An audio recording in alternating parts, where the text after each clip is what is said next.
പാപം നമ്മെ കീഴടക്കാതിരിക്കേണ്ടതിന് നാം സ്വീകരിക്കേണ്ട 7 വഴികൾ. ആ മാർഗങ്ങൾ നമ്മൾ സ്വീകരിച്ചാൽ പാപം നമ്മെ കീഴടക്കാതെ നമുക്ക് പാപത്തെ കീഴടക്കാൻ പറ്റും. ഉൽപ്പത്തി 4-ാം അധ്യായം 7-ാമത്തെ വചനം നമുക്ക് തരുന്ന ഒരു സന്ദേശമുണ്ട്. ഉൽപ്പത്തി 4:7. ഉചിതമായി പ്രവർത്തിച്ചാൽ നീയും സ്വീകാര്യനാകില്ലേ. പാപം നിന്റെ വാതിക്കൽ നിലയുറപ്പിച്ചിരിക്കുന്നു, അത് നിന്നിൽ താല്പര്യം വെച്ചിരിക്കുന്നു, നീ അതിനെ കീഴടക്കണം. ദൈവം നൽകുന്നൊരു നിർദ്ദേശം. പാപ സാഹചര്യങ്ങൾ വരുമ്പോൾ കീഴടക്കാൻ നമുക്ക് പറ്റണം, ഇല്ലെങ്കിൽ പാപം നമ്മെ കീഴടക്കും.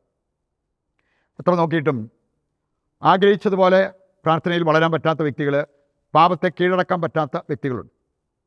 ഒരിക്കൽ വിശുദ്ധ ഫ്രാൻസിസ് സാലസിൻ്റെ അടുത്ത് ഒരു സ്ത്രീ വന്ന് പറയുകയുണ്ടായി, പക്ഷേ എനിക്ക് ഒത്തിരി പ്രാർത്ഥിക്കണമെന്നുണ്ട്, ആത്മീയമായിട്ട് വളരണമെന്നുണ്ട്, പക്ഷേ പറ്റുന്നില്ലല്ലോ, അതാണ് എൻ്റെ സങ്കടം. അതിന് മറുപടിയായിട്ട് വിശുദ്ധ ഫ്രാൻസിസ് സാലസ് പറഞ്ഞു കൊടുത്തൊരു കാര്യം, നിൻ്റെ ആഗ്രഹം അതാണ് നിൻ്റെ ആത്മീയത. നിനക്കങ്ങനെ ഒരു ആഗ്രഹമുണ്ടല്ലോ, ആഗ്രഹം വെച്ച് നിൻ്റെ പ്രയത്നം നീ തുടരുന്നുണ്ടല്ലോ, അത് മതി, അതാണ് നിൻ്റെ ആത്മീയത എന്ന് നീ മനസ്സിലാക്കിയിരിക്കുക എന്നാണ്. നമുക്ക് ഏതാനും ചില കാര്യങ്ങൾ വചന വെളിച്ചത്തിൽ ഈ വിഷയവുമായി ബന്ധപ്പെട്ട കാര്യങ്ങൾ മനസ്സിലാക്കാം. ഒന്നാമത്തെ കാര്യം, സാത്താനും ദൈവവും അവരുടെ പ്രവർത്തന ശൈലിക്ക് വ്യത്യാസമുണ്ട്. അത് നമ്മൾ തിരിച്ചറിയണം. അല്ലെങ്കിൽ പാപം നമ്മെ കീഴടക്കുന്ന അവസ്ഥയുണ്ടാകാം, നമുക്ക് പാപത്തെ കീഴടക്കാൻ പറ്റാതെ പോകുന്ന അവസ്ഥയുണ്ടാകാം. നമുക്കറിയാമല്ലോ, സാത്താൻ്റെ ഒരു ലക്ഷ്യം എങ്ങനെയെങ്കിലും നമ്മളെ കൊണ്ട് പാപം ചെയ്യിക്കുക. എന്നാൽ ദൈവത്തിൻ്റെ ലക്ഷ്യം എങ്ങനെയെങ്കിലും നമ്മളെ പാപം ചെയ്യിക്കാതിരിക്കുക. അങ്ങനെയാണ് സാത്താനും ദൈവവും ചിന്തിച്ചുകൊണ്ടിരിക്കുന്നത്. ഇനി നമുക്ക് കാണാൻ സാധിക്കും, ഏതെങ്കിലും കാരണത്താൽ ഈ പാപത്തിൽ നമ്മൾ വീണു പോവുകയാണെങ്കിൽ സാത്താൻ എടുക്കുന്ന സ്റ്റാൻഡ്, ദൈവം എടുക്കുന്ന സ്റ്റാൻഡ്, അത് നമ്മൾ മനസ്സിലാക്കിയിരിക്കണം. അതല്ലെങ്കിൽ നമ്മൾ നിരാശയിലേക്കൊക്കെ പോകാൻ സാധ്യതയുണ്ട്. സാത്താൻ്റെ പ്രേരണ കൊണ്ടായിരിക്കാം നമ്മൾ അവസാനം ഒരു പാപത്തിൽ വീണുപോയത്. ഉടനെ അവൻ സ്റ്റാൻഡ് മാറ്റും. അവൻ പിന്നെ നമ്മളെ കുറ്റപ്പെടുത്താൻ തുടങ്ങും, അക്യൂസ് ചെയ്യാൻ തുടങ്ങും. നീ അങ്ങനെ ചെയ്തില്ല, നിനക്കിനി രക്ഷയില്ല, അങ്ങനെ പറഞ്ഞ് കൂടുതൽ പാപത്തിലേക്ക് നമ്മളെ തള്ളിയിടാനായിട്ട് സാത്താൻ നോക്കും. ദൈവത്തിൻ്റെ ഒരു പ്രത്യേകതയോ, ദൈവം നമ്മളെ അത്രമാത്രം പ്രൊട്ടക്റ്റ് ചെയ്തിട്ടും ആ സംരക്ഷണ കവചമെല്ലാം പൊളിച്ച് നമ്മൾ പാപത്തിൽ വീണാൽ പോലും സാരമില്ല, അനുദവിക്കുക, നിനക്ക് കർത്താവിൻ്റെ കരുണ ലഭിക്കും, നിൻ്റെ ജീവിതം നിനക്ക് പുനരാരംഭിക്കാൻ പറ്റും, അങ്ങനെ പറഞ്ഞ് പ്രത്യാശ നൽകുന്ന ഒരു ദൈവമാണ് നമ്മുടെ ദൈവം. നമുക്കിത് രണ്ടാമതായിട്ട് നമ്മൾ ചിന്തിക്കുന്നത്, പ്രലോഭനത്തോട് നമുക്ക് 2 സമീപനം ഉണ്ടാകാം. പ്രലോഭനം ഏതായാലും നമുക്കുണ്ടാകും. ഈ ഭൂമിയിൽ ജീവിക്കുന്ന ഏത് വ്യക്തിക്കും നമുക്ക് ശരീര രക്തങ്ങൾ ഉള്ളിടത്തോളം കാലം പ്രലോഭനങ്ങളുണ്ടാകും. പക്ഷേ പ്രലോഭനങ്ങളോട് 2 സമീപനം നമുക്കുണ്ടാകാം. വേണമെങ്കിൽ പ്രലോഭനങ്ങളുടെ മേൽ നമുക്ക് വിജയം വരിക്കാം, കോൺഗറേഴ്സായിട്ട് മാറാൻ പറ്റും. അങ്ങനെയുള്ള ബൈബിൾ കഥാപാത്രങ്ങളെ നമുക്ക് കാണാൻ പറ്റും. അതുപോലെ തന്നെ വേണമെങ്കിൽ നമുക്ക് പ്രലോഭനത്തിന് കീഴ്പ്പെടാൻ പറ്റും. കീഴ്പ്പെടുന്നതാണ് എളുപ്പം. പക്ഷേ കീഴ്പ്പെടുമ്പോൾ നമ്മുടെ ജീവിതത്തിൽ സംഭവിക്കുന്നത് പരാജയമാണ്, നേട്ടമല്ല എന്നുള്ളത് നാം തിരിച്ചറിയണം. നമുക്ക് ഏതാനും ബൈബിൾ കഥാപാത്രങ്ങളെ എടുക്കാം. മത്തായി 4-ാം അധ്യായം എടുക്കുമ്പോൾ യേശു, അവന് ഒന്നിനു പുറകെ ഒന്നായിട്ട് പ്രലോഭനങ്ങളുണ്ടായി.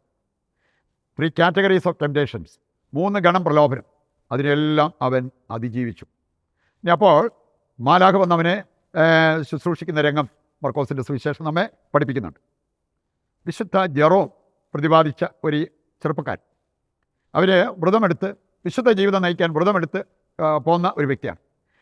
അവൻ്റെ വ്രതത്തിൽ നിന്ന് അവനെ പിന്തിരിപ്പിക്കാൻ വേണ്ടി ഒരു ലേഡി, ബ്യൂട്ടിഫുൾ സെക്സി ലേഡി, അവളെക്കൊണ്ട് പറ്റുന്ന രീതിയിലെല്ലാം പരിശ്രമിച്ചു. ഇനി ആ സമയത്ത് ഇവൻ ശരിക്കും അവനെ തന്നെ നിയന്ത്രിക്കാനായിട്ട് പരിശ്രമിച്ചു. അവൻ്റെ ശ്രദ്ധ മുഴുവൻ ദൈവത്തിലായിരുന്നു. എൻ്റെ വ്രതം എനിക്ക് ലംഘിക്കേണ്ടി വരരുത്. അവൻ്റെ ഒരു ശരീരഭാഗം ഒഴികെ ബാക്കിയെല്ലാം ഔട്ട് ഓഫ് കൺട്രോളായി എന്നാണ് പറയണേ. ഇനി ഒരു ശരീരഭാഗം അത് അവൻ്റെ നാവായിരുന്നു.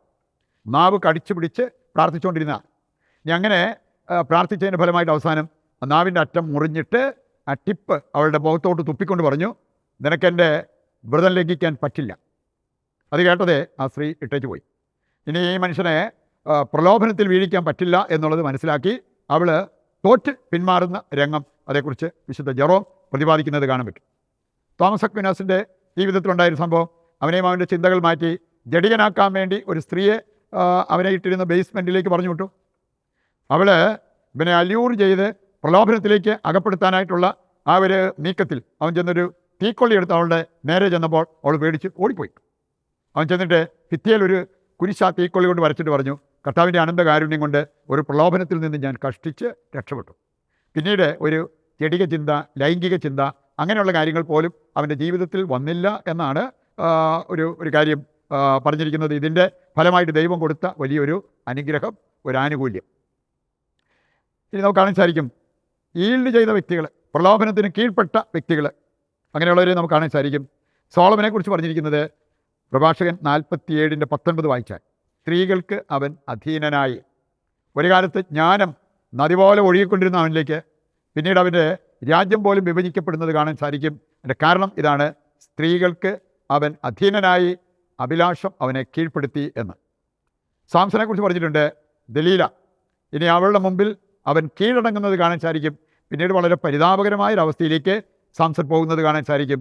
ന്യായാധിപന്മാരുടെ പുസ്തകം 16-ാം അധ്യായം വായിക്കുമ്പോൾ ഈ കാര്യങ്ങളെല്ലാം അവിടെ നമുക്ക് കാണാൻ പറ്റുന്നതാണ്. നമുക്കിനി ആ ഒരു 7 കാര്യങ്ങൾ പെട്ടെന്ന് ഞാനൊന്ന് പറഞ്ഞു പോവുകയാണ്. പാപത്തെ കീഴടക്കാൻ നമ്മെ സഹായിക്കുന്ന ചില കാര്യങ്ങൾ. ഒന്നാമത്തേത്, അതിന് നാം മനസ്സ് വെക്കണം. പ്രഭാഷകൻ 15:15 പറഞ്ഞിട്ടുണ്ട്, മനസ്സ് വെച്ചാൽ നിനക്ക് കൽപ്പനകൾ പാലിക്കാൻ പറ്റും. രണ്ടാമത്തെ കാര്യം, പ്രാർത്ഥിക്കണം.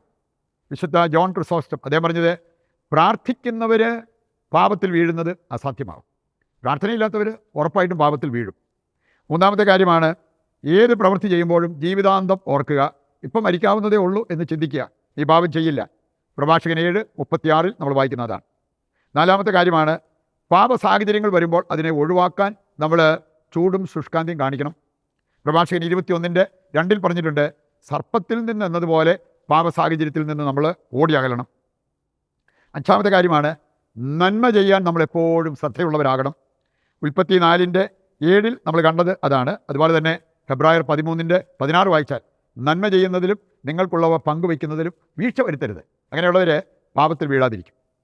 ആറാമത്തെ കാര്യമാണ്, കൗദാശിക ജീവിതം.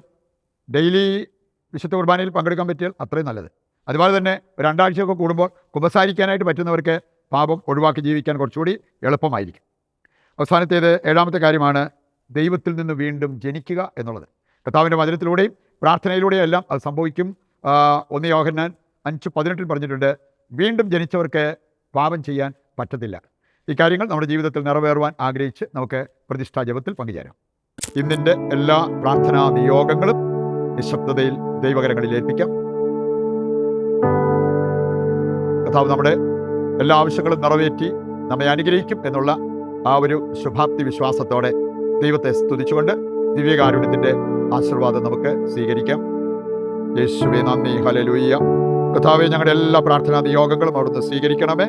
ഞങ്ങൾക്ക് നന്മയാകുന്നത് നൽകി അനുഗ്രഹിക്കുവാൻ തിരുവുള്ളമാകണമേ. യേശുവേ നന്ദി, യേശുവേ സ്തുതി.